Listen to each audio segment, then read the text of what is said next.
हमारे पास एक मयूरी कंपनी का ई रिक्शा आया है जो कि बिल्कुल डेट पड़ा हुआ है। आज की इस वीडियो पे मैं आप लोगों को ये डेट ई रिक्शा को किस तरीके से रिपेयरिंग करना है वही हम आसान तरीके से दिखाने वाला हूँ कि किस तरीके से आप डेट ई रिक्शा को रिपेयरिंग कर सकते हैं। आज की इस वीडियो को आप अगर कंप्लीट देखेंगे तो आपको पता चल जाएगा कि किस तरीके से डेट ई रिक्शा को रिपेयरिंग करना है। नमस्कार दोस्तों, मैं हूँ गोपाल। आज की इस वीडियो को शुरू करने से पहले हम आप सभी को एक ही बात बोलेंगे कि आप अगर हमारे चैनल पे नए हैं तो चैनल को जरूर सब्सक्राइब कीजिए। बगल में जो बेल आइकन है उसे प्रेस करके ऑल पे सिलेक्ट करना ना भूलें, क्योंकि इससे भी अच्छा वीडियो हम आगे भी लाते रहेंगे। सो चलिए शुरू करते हैं। तो जैसे कि मैं आपको बताया था कि हमारे पास एक मयूरी कंपनी का ई रिक्शा आया है और ये जो ई रिक्शा आप देख सकते हैं ये बिल्कुल डेट पड़ा हुआ है।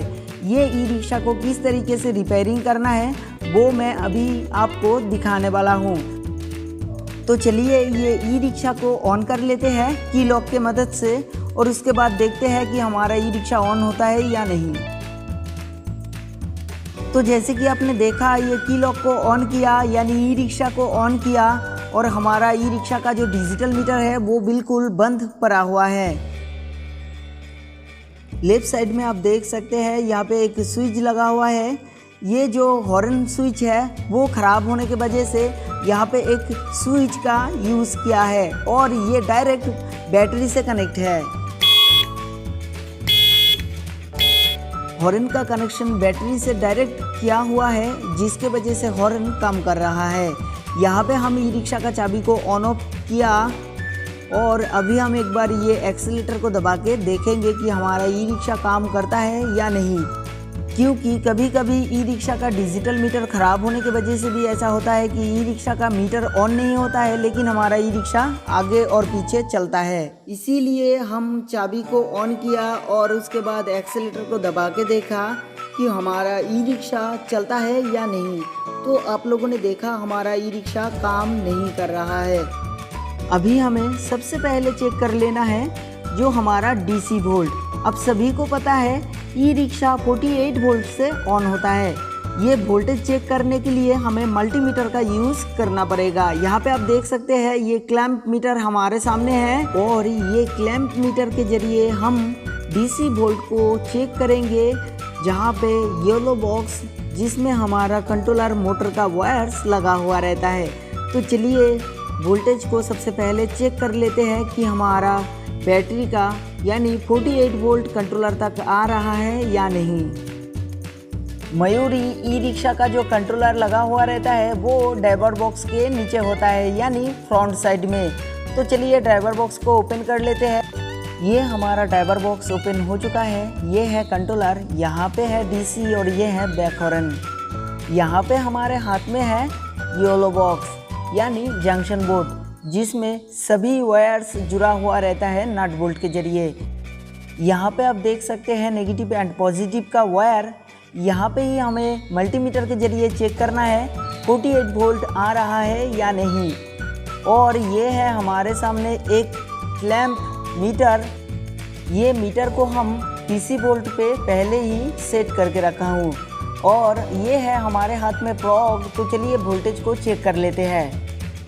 तो जैसे कि आपने देखा नेगेटिव एंड पॉजिटिव को जोड़ने के बाद यहाँ पे मीटर में 52 वोल्ट शो कर रहा है। इसका मतलब है हमारा ई रिक्शा का जो बैटरी है वो बिल्कुल सही है। तो चलिए ई रिक्शा का फ्रंट साइड में चलते हैं और वहाँ पे जाके देख लेते हैं कि यहाँ पे हमारा वोल्टेज सही से आ रहा है या नहीं। अब देख सकते हैं हमारे हाथ में है की लॉक और अभी हम एक बार ये ई रिक्शा को ऑन करके आपको दिखाता हूँ। आप देख सकते हैं ये ई रिक्शा का डिजिटल मीटर ऑन नहीं हो रहा है लेकिन येलो बॉक्स में हमारा 48 वोल्ट सही से आ रहा है। तो चलिए यहाँ पे जो हमारा वायरिंग होता है वो चेक कर लेते हैं कि यहाँ पे वोल्टेज आ रहा है या नहीं, क्या फॉल्ट है वो हम यहाँ पे चेक करने से पता चल जाएगा। इस तरीके का डेट ई रिक्शा अगर आपके पास आता है तो आपने देखा किस तरीके से येलो बॉक्स के वहाँ पे वोल्टेज को चेक करना है। और अभी हमें चेक करना है फ्रंट साइड की जो हमारा की लॉक का जो वायर्स होता है वो। यहाँ पे आप देख सकते हैं की लॉक का जो कपलर है वो मैं ओपन किया हूँ और यहाँ पे पेचकस की मदद से वायर्स को जोड़ दिया हूँ और यहाँ पे आप देख सकते हैं ये मीटर फिर भी ऑन नहीं हो रहा है। इस तरीके से की लॉक का वायर्स को अगर आपस में जोड़ने के बाद ई रिक्शा ऑन हो जाता है तो आपको तुरंत की लॉक को चेंज कर देना है। ये की लॉक को चेंज करने से ही प्रॉब्लम सॉल्व हो जाएगा। हमारे पास जो ई रिक्शा है इसमें की लॉक का प्रॉब्लम नहीं है। अगर की लॉक का प्रॉब्लम होता तो हमारा ई रिक्शा ऑन हो जाता। जैसे हम पेचकस की मदद से जोड़ रहे हैं इस टाइम हमारा ई रिक्शा ऑन हो जाता। यहाँ पे दूसरा फॉल्ट है वो हम मल्टीमीटर से चेक करके आपको दिखाता हूँ। तो चलिए सबसे पहले वायरिंग को बाहर निकाल देते हैं। अगर बाहर नहीं निकालेंगे तो काम करने में मज़ा नहीं आएगा और अच्छा से दिखाई भी नहीं देगा। तो चलिए सबसे पहले वायरिंग को बाहर निकाल देते हैं और उसके बाद चेक करते हैं हमारे ई रिक्शा पे क्या प्रॉब्लम है। तो यहाँ पे आप देख सकते हैं कि हमारा ई रिक्शा का वायरिंग को मैं ओपन किया हूँ और अभी हमें यहाँ पे की लॉक का जो वायर्स होता है वहाँ पे वोल्टेज सही से आ रहा है या नहीं वो चेक कर लेंगे मल्टीमीटर के जरिए। ये जो हमारे हाथ में रेड एंड ऑरेंज कलर में देख सकते हैं एक कपलर, ये कपलर हमारा की लॉक का है और यहाँ पे जो रेड कलर का है इसमें हमें 48 वोल्ट आ रहा है या नहीं वो चेक करना है। क्लैंप मीटर का जो रेड प्रोग है उसे हमें की लॉक का जो रेड वायर्स होता है उसमें जोड़ देना है। तो इस तरीके से आप जोड़ दीजिए, आप देख सकते हैं। और ये मल्टीमीटर का जो नेगेटिव प्रोग है उसे हमें नेगेटिव वायर्स के साथ कनेक्ट कर देना है। अगर सही होगा तो यहाँ पे वोल्टेज शो करेगा। तो मैं आपको यहाँ पे वोल्टेज दोबारा चेक करके दिखाता हूँ। तो आपने देखा नेगेटिव प्रोग को जैसे ही कनेक्ट किया और यहाँ पे 51 वोल्ट शो कर रहा है, यानी यहाँ तक हमारा वोल्टेज सही आ रहा है। यहाँ पे मैं की लॉक का वायर्स यानी मल्टीमीटर का प्रोग को चेंज कर दिया हूँ। अगर ये की लॉक सही होगा तो ये की लॉक को ऑन करने से हमारा जो डिजिटल मीटर है ये क्लैंप मीटर यहाँ पे वोल्टेज शो करेगा, है ना। तो चलिए देख लेते हैं हमारा की लॉक सही है या नहीं। तो जैसे हम की लॉक को ऑन करेंगे और हमारा मीटर में वोल्टेज शो करेगा। तो आपने देखा यहाँ पे वोल्टेज शो हो रहा है, यानी हमारा की लॉक बिल्कुल सही है। मल्टीमीटर से चेक करने का बहुत सारा तरीका है।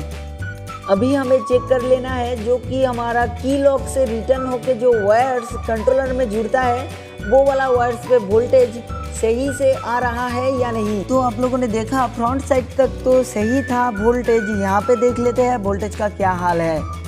तो हम लोग यहाँ पे जोड़ देंगे। ये आप लोगों ने देखा यहाँ पे भी वोल्टेज बिल्कुल सही आ रहा है। तो अभी हम लोग ये जो कनेक्शन है इसको अच्छे से कर लेंगे और उसके बाद अच्छे से टेप भी लगा देंगे, क्योंकि ये जो वायर्स होता है ना ये 48 वोल्ट का होता है और यहाँ पे अच्छे से कनेक्शन होना बहुत ही ज़रूरी है।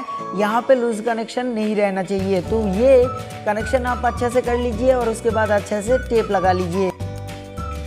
मैं आपको बता दूं कि की लॉक से रिटर्न होकर जो वायर्स हमारा कंट्रोलर पे जुड़ता है वहाँ पे वोल्टेज सही से आ रहा है और ये कंट्रोलर पे 5 वोल्ट भी बिल्कुल सही से बन रहा है। तो आप लोगों ने देखा की लॉक से रिटर्न होकर जो वायर्स हमारा कंट्रोलर पे जुड़ता है वहाँ पे वोल्टेज सही से आ रहा है। और मैं आपको बता दूं कि ये ई रिक्शा का जो डिजिटल मीटर है वो बिल्कुल ख़राब हो चुका है। और यहाँ पे मैं आपको बता दूं कि ये ई रिक्शा का जो डिजिटल मीटर है वो बिल्कुल ख़राब हो चुका है। इसीलिए हम अभी ये ई रिक्शा को ऑन करेंगे और एक्सेलेटर को दबा के देखेंगे कि हमारा ई रिक्शा काम करता है या नहीं। ये वायर्स पे हम बाद में टेप लगाएंगे, लेकिन आप अच्छे से लगा लीजिए और मैं ये टेप बाद में लगाऊंगा। सबसे पहले चेक कर लेते हैं कि हमारा ई रिक्शा काम करता है या नहीं। तो चलिए ई रिक्शा को फटाफट ऑन कर लेते हैं और उसके बाद चेक कर लेते हैं कि हमारा ई रिक्शा आगे पीछे चल रहा है या नहीं। यहाँ पे आप देख सकते हैं ये हमारा ई रिक्शा को ऑन करने के बाद भी हमारा ई रिक्शा का जो मीटर है वो बिल्कुल बंद पड़ा हुआ है, लेकिन हम फिर भी यहाँ पे एक्सीलेटर को दबा के देखेंगे कि हमारा ई रिक्शा काम कर रहा है या नहीं, क्योंकि ये डिजिटल मीटर पे जितना वोल्ट जाना चाहिए वो वोल्टेज सही से पहुँच रहा है, लेकिन हमारा डिजिटल मीटर ऑन नहीं हो रहा है। तो चलिए एक्सीलेटर को दबा के देखते हैं हमारा ई रिक्शा काम करता है या नहीं। तो आप लोगों ने देखा हमारा ई रिक्शा बिल्कुल काम कर रहा है और यहाँ पे हमारा ई रिक्शा का जो डिजिटल मीटर है वो ऑफ है। ये ई रिक्शा का मीटर को हम ओपन करके देखेंगे कि ये मीटर में क्या खराबी है। ई रिक्शा वायरिंग के बारे में फुल डिटेल्स में जानकारी आपको अगर चाहिए तो इस वीडियो को आप लास्ट तक जरूर देखिए। तो आप लोगों ने देखा ये डेड ई रिक्शा को रिपेयरिंग करने के लिए मैं मल्टीमीटर का यूज़ किया हूँ। इस टॉपिक के ऊपर बहुत सारा कमेंट आ रहा था जिसके लिए मैं ये वीडियो अपलोड किया हूँ। तो आप लोगों ने देखा ये ई रिक्शा का प्रॉब्लम को, ये ई रिक्शा पे प्रॉब्लम था कि लोग से रिटर्न होकर जो वायर्स हमारा कंट्रोलर पे जुड़ता है वो वायर्स अच्छा से कनेक्शन नहीं था और इसलिए हमारा ई रिक्शा काम नहीं कर रहा था। ये ई रिक्शा का डिजिटल मीटर भी खराब है। ये ई रिक्शा का डिजिटल मीटर को मैं रिपेयरिंग करके दिखाने वाला हूँ अगले वीडियो पे। आई होप कि आज का ये वीडियो आप लोगों को काफी पसंद आया है। अगर पसंद आया है तो जरूर लाइक कमेंट शेयर कीजिए। मिलते हैं अगले वीडियो पे, तब तक के लिए नमस्कार।